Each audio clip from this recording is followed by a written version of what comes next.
আমি জানি আপনারা আমাকে এই চেয়ারে দেখতে অভ্যস্ত নন। খুবই স্বাভাবিক। মানবদার চেয়ার, যার 25 বছরের সাংবাদিকতার অভিজ্ঞতা। আমি তো সবে শিখছি মাত্র। আপনাদের মনে বহু প্রশ্নও রয়েছে যে মানবদা কোথায়, কেন প্রতিবেদন করছেন না। আশা করছি এই প্রতিবেদনের শেষে আপনাদের সমস্ত প্রশ্নের উত্তর আপনারা পেয়ে যাবেন। তবে আপাতত এই প্রসঙ্গ থাক। মূলত ঠিক যেই বিষয়টার জন্য এই প্রতিবেদনটা করা, আজকে বিজেপির তরফে চতুর্থ প্রার্থী তালিকা প্রকাশ করা হয়েছে। আপনারা জানেন এর আগে বিভিন্ন সিটে বিজেপি ক্যান্ডিডেট দিয়ে দেওয়ার হলেও 19টা সিটে ক্যান্ডিডেট দেওয়া শেষ মুহূর্ত পর্যন্ত বাকি ছিল। আজকে সেই 19টা সিটের মধ্যে 13টা সিটে বিজেপি প্রার্থী দিয়ে দিয়েছে। কোন কোন 13টা সিট এবং কে কে প্রার্থী হলেন সেটাই আজকে বলবো। তার জন্য এই প্রতিবেদন সম্পূর্ণ দেখুন। নমস্কার, আমি সানিয়া, দ্য নিউজ বাংলায় আপনাদের সকলকে স্বাগত।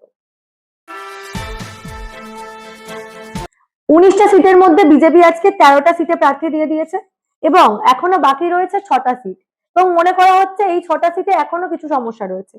তবে যে 13টা সিটে বিজেপি আজকে প্রার্থী দিল সেগুলো হলো: সিতাইতে প্রার্থী করা হয়েছে আশুতোষ বর্মাকে, নাটাবাড়িতে গিরিজা শঙ্কর রায়, বাগদাতে শ্রীমতী সোমা ঠাকুরকে প্রার্থী করা হয়েছে। সোমা ঠাকুর অর্থাৎ শান্তনু ঠাকুরের স্ত্রী, কেন্দ্রীয় মন্ত্রী শান্তনু ঠাকুর, তার স্ত্রী সোমা ঠাকুরকে বাগদাতে প্রার্থী করা হয়েছে। মগরাহাট পূর্বতে প্রার্থী করা হয়েছে উত্তম কুমার বণিককে, ফলতাতে দেবাংশু পান্ডা, সোনারপুর উত্তরের দেবাশিস ধরকে প্রার্থী করা হয়েছে। সেই প্রাক্তন আইপিএস যাকে আপনারা শীতলকুচির ঘটনা থেকে প্রত্যেকেই চেনেন। এছাড়াও চৌরঙ্গিতে প্রার্থী করা হয়েছে সন্তোষ পাঠককে। যবে থেকে তিনি কংগ্রেস ছেড়ে বিজেপিতে যোগদান করেছিলেন, প্রত্যেকের মনে একটা আশঙ্কা ছিল চৌরঙ্গি থেকে তিনি সম্ভাব্য প্রার্থী হতে চলেছেন। সেই মোতাবেক তাকেই প্রার্থী করা হয়েছে। হাওড়া দক্ষিণের প্রার্থী শ্রীমতী শ্যামল হাতি, পাঁচলার প্রার্থী করা হয়েছে শ্রী রঞ্জন কুমার পালকে, চণ্ডীপুরে প্রার্থী করা হয়েছে ডক্টর পীযূষ কান্তি দাসকে, গড়বেতার প্রার্থী প্রদীপ লোধা, বারাবণীর প্রার্থী অরিজিৎ রায়। এছাড়াও ময়নাগুড়ি থেকে একটা প্রার্থী বদল করা হয়েছে, অর্থাৎ যে বিদায়ী বিধায়ক ছিলেন তার পরিবর্তে দেওয়া হয়েছে ডালিম রয়কে। এবং সবশেষে মেমারির প্রার্থী করা হয়েছে মানব গুহকে। মানব গুহকে আজকে মেমারি থেকে বিজেপির প্রার্থী বলে ঘোষণা করা হয়েছে বিজেপির তরফে। জানি এই বিষয় নিয়ে আপনারা আমার মুখে শুনতে চাইছেন না, তাই এই বিষয় নিয়ে আমি বিশেষ কোনো কথা বলবো না। এই বিষয় নিয়ে আপনারা যার মুখে শুনতে চাইছেন সেই মানব গুহ কি বলছেন সেটা শুনুন। দেখো সানিয়া, দেখতেই পাচ্ছ এই মুহূর্তে সত্যি জীবনে একটা বড় সিদ্ধান্ত নিতে হয়েছে এবং বহুদিনের ইচ্ছা ছিল যে এতদিন তো সিস্টেমের বাইরে থেকে চিৎকার করে এসেছে সিস্টেমের পরিবর্তন করতে হবে। এবার অফার এলো যে সিস্টেমের মধ্যে ঢুকে যদি সিস্টেম পরিবর্তনের চেষ্টা করা যায়। কথাটা বলতে খুব বড় কিন্তু কাজটাও খুব শক্ত। আমি খুব ছোট ছোট ব্যাপারে এই ব্যাপারে চেষ্টা করব। মেমারিতে অনেক কিছু কাজ করার আছে যেগুলো হচ্ছে না। বরাবর মানুষের ক্ষোভ বিক্ষোভ একটা ছিল এবং সবচেয়ে যেটা বড় কথা, এই মুহূর্তে চাষিদের এবারে একেবারে বিপদ। আলুর দাম নেই, মাঠে 1 টাকা 1.5 টাকা মাত্র আলুর দাম। সেই আলুটা কিন্তু বাজার থেকে কিনতে হচ্ছে 15 টাকা কিলো, আর 5 মাস পরে সেই আলুটাই 40 টাকা কিলোতে কিনতে হবে, কিন্তু চাষিরা দাম পাচ্ছে না। একটা ভয়ঙ্কর পরিস্থিতি তৈরি হয়েছে তৃণমূলের আমলে। এখন আর শুধুমাত্র ঘরে বসে সংবাদ করে সিস্টেমে চেঞ্জ করতে হবে এটা করা যাবে না, আমার অন্তত ব্যক্তিগতভাবে মনে হয়েছে। ফলে সেই জন্য একদম সিস্টেমের মধ্যে ঢুকে যদি সিস্টেমের পরিবর্তন করার চেষ্টা করতে পারি, সেই জন্য আমি চেষ্টা করছি। আর মেমারি আমার বিধানসভা এলাকা, আমি এখানকারই ভোটার। রাজ্য বিজেপি আমাকে সুযোগ দিয়েছে যে এখান থেকে প্রার্থী হওয়ার, এবং সত্যি কথা বলতে কি পৃথিবীর সবচেয়ে বড় রাজনৈতিক দল আমাকে সুযোগ দিয়েছে। এর জন্য পৃথিবীর সবচেয়ে বড় রাজনৈতিক দলটাকে অত্যন্ত ধন্যবাদ জানাবো। এটা যে সবচেয়ে বড় কথা যে তারা এমন একজন মানুষকে সুযোগ দিয়েছেন যিনি আমি কোনো রাজনৈতিক দল বা কোনো নেতাকেও ছাড়িনি। আমি সবার সমালোচনা করেছি, সমস্ত রাজনৈতিক দলের সমালোচনা করেছি। আমি যখন সাংবাদিক ছিলাম কখনো দেখিনি কোনো দল কে সামনে আছে কে পেছনে আছে, সবার সমালোচনা করেছি। মানুষ আমাকে চেনে, মানুষ আমাকে জানে, কখনো আমি আমার দাপট হারাবো না। ফলে একটা মিডিয়া থেকে আরেকটা জায়গায় এসেছি, অর্থাৎ মিডিয়া থেকে পলিটিক্স। আমি আমার এরমভাবেই কাজ করে যাব, মানুষের জন্য কাজ করে যাব। এতদিন মানুষকে খবর বলে এসেছি, বিভিন্ন রাজ্যের খবর, যেখানে যে খবর নবান্নের বিজ্ঞাপন পেয়ে মেন স্ট্রিম মিডিয়া দেখাতে চাইতো না। এবার সেই খবরের জায়গাটা থেকে হয়তো একটুখানি সরে এসেছি। এখন মানুষের কাছে একদম নির্দিষ্টভাবে মানুষের পাশে দাঁড়াবো এবং আমি যে প্রতিশ্রুতিগুলো দেবো সেগুলো বজায় রাখার চেষ্টা করব।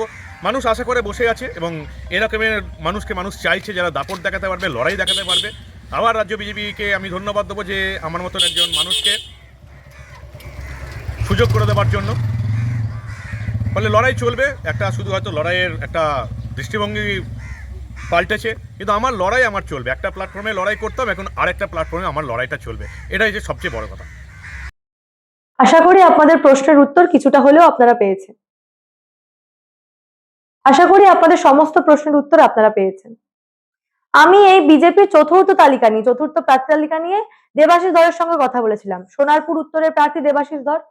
তবে সোনারপুর উত্তরে যেহেতু তৃণমূলেরও একটি শক্তপোক্ত প্রার্থী রয়েছেন, এছাড়া সিপিএম এরও একটি শক্তপোক্ত ক্যান্ডিডেট রয়েছেন, তাহলে দেবাশিস ধরের জন্য সোনারপুর উত্তর কতটা চ্যালেঞ্জিং হবে প্রার্থী হিসেবে লড়া, সেটা নিয়ে কথা বলেছিলাম।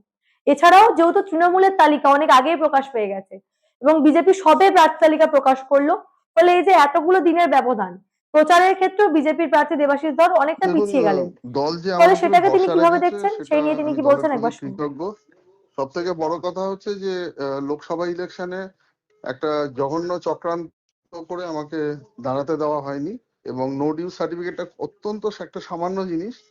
তো সেটা ওই সরকারের যে কোয়ার্টার বা গেস্ট হাউস বা জল, ইলেকট্রিসিটি, এগুলো চার্জ যদি বাকি থাকে তার জন্য ওটাকে দিতে হয়। তো ঘটনা হচ্ছে যে এই পুরো ব্যাপারটা অত্যন্ত তুচ্ছ ব্যাপারের জন্য, না হলে আজকে আমি পার্লামেন্টে গিয়ে রাজ্যকে রিপ্রেজেন্ট করতে পারতাম, সেই সুযোগ আমায় দেওয়া হয়নি। দল আমাকে এবারে চেয়েছে যে আমি বিধানসভায় গিয়ে মানুষের হয়ে কাজ করি, তো সেই জন্য আমি কৃতজ্ঞ। একটা প্রশ্ন না করলেই নয়। এই যে সোনারপুর উত্তরের মতো জায়গা, যেখানে আহ, আপনাকে গিয়ে অনেকটা মানুষের সঙ্গে মিশতে হবে, আপনার এত লেট নাম ঘোষণায় আপনি কিছুটা পিছিয়ে গেলেন মনে হয় না? আমরা তো জিতছি, তৃণমূল হারছে, এটার মধ্যে অন্য কোনো ন্যারেটিভ নেই। সরকার বিজেপির আসছে, আমরা জিতছি। এত করাপ্টেড, দুর্নীতিবাজ, অপদার্থ, নারী বিদ্বেষী, নারী নির্যাতনকারী, এবং আরো বড় কথা হচ্ছে অপশাসন এবং কুশাসনের সর্বোচ্চ সীমায় চলে যাওয়া যে সরকার, তো তারা এবার চলে যাচ্ছে, বিজেপি আসছে। আমরা একটা জিনিস হচ্ছে, আমার এই নোডিউসটা এতদিন দেরি না হলে আমি হয়তো অনেক আগেই আজকে ময়দানে অবতীর্ণ হতে পারতাম, কিন্তু বেটার লেট দ্যান নেভার। এবার মানুষ আমাদের ভোট দেয়, মানুষ নিজের গণতন্ত্র রক্ষার তাগিদে, মানুষ নিজেকে বাঁচাতে, পশ্চিমবঙ্গকে আবার বলতে পারেন যে পুনরুজ্জীবিত করতে, এবং পশ্চিমবঙ্গের যে গণতন্ত্র এটাকে রক্ষা করার জন্য।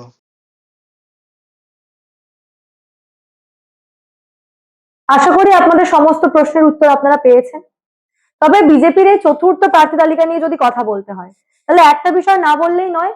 বিজেপি এই চতুর্থ তালিকায় অত্যন্ত ভেবেচিন্তে প্রার্থী নির্বাচন করেছেন, বিশেষ করে দেবাশিস ধরের মতো প্রাক্তন আইপিএস, যাদের একটা বিশাল অবদান রয়েছে আমাদের পশ্চিমবঙ্গের ক্ষেত্রে, তাদেরকে এইভাবে প্রার্থী তালিকায় আনা কিন্তু বড় বিজেপির ক্ষেত্রে সুবিধা আনতে পারে আগামীতে, তেমনটাই মনে করা হচ্ছে। এছাড়াও আরো যে নামগুলো ছিল, বিভিন্ন জায়গায় কিন্তু ভেবে চিন্তে ক্যান্ডিডেট দিয়েছে বিজেপি এবারে। বিশেষ করে চৌরঙ্গিতে সন্তোষ পাঠক, তা কিন্তু একটা ম্যাজিক হতে চলেছে বলেই বিভিন্ন মহলে মনে করা হচ্ছে। এখন দেখার বিষয় সত্যি সত্যি 26 নির্বাচনে এই ক্যান্ডিডেটরা কি করতে পারেন এবং বিজেপির জন্য কতটা লাভদায়ী হয়। এই বিষয় নিয়ে আপনারা কি ভাবছেন? আপনাদের মূল্যবান এবং গুরুত্বপূর্ণ মতামত অবশ্যই আমাকে জানাবেন দ্য নিউজ বাংলার কমেন্ট সেকশনে, এবং দেখতে থাকুন দ্য নিউজ বাংলা। জেনে রাখবেন, রাজ্য রাজনীতির এ ধরনের কোনো ঘটনায় কিন্তু আমরা চেপে রাখতে দেব না।